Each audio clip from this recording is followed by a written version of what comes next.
baby. And mommy loves me. Yes, my mommy loves me.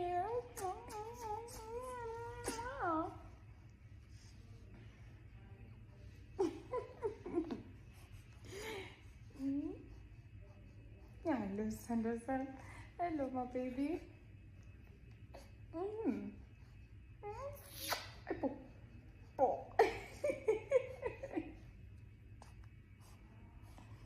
Yes, I do. Mommy loves me. Yes.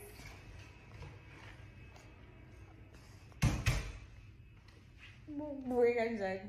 Okay. Sabes ka pa sa akin? Okay. Look at what we're gonna eat today. Sabit tayo na sa baby.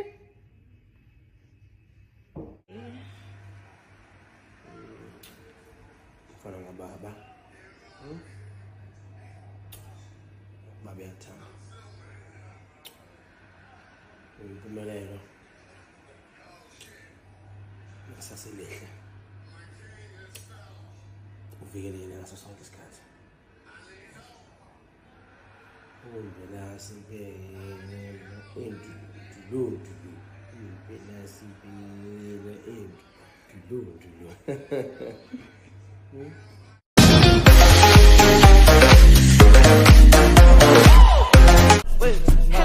Welcome back to Sunday Live Show, and thank you so much guys for tuning in. Well guys, I'm back again with Mzansi Celebrity Stories, and namhlanje sikhuluma ke nge-celebrity lethu elincane kunawo wonke laphana ke kumabona kude wethu. Umkhulule ke guys omncane wamaJudeya, igama lakhe ke langempela uOwenkosi Thapelo Mtuli.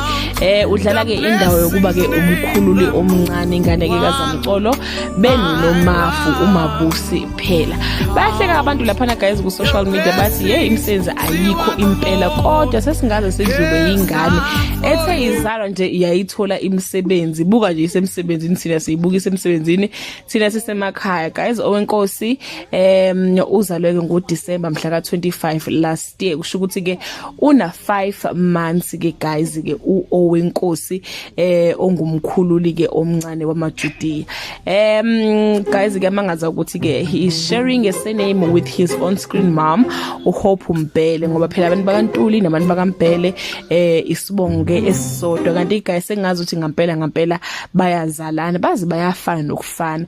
Angazi guys ngiyabona laphana ke kumkhokho ukuthi ke kuyadlalwa ngale yangane Nkosi yami, wonke umuntu uyayiqukula ngampela nokukhayisa emsebenzini lokwangempela. Guys, we are looking forward to see him growing khona la kumabona kude ke wethu guys. Simbone ke ekhula, simbona ke sephethe ke ibandla ke lamaJudeya mhlawumbe ke ngelinye lamalanga.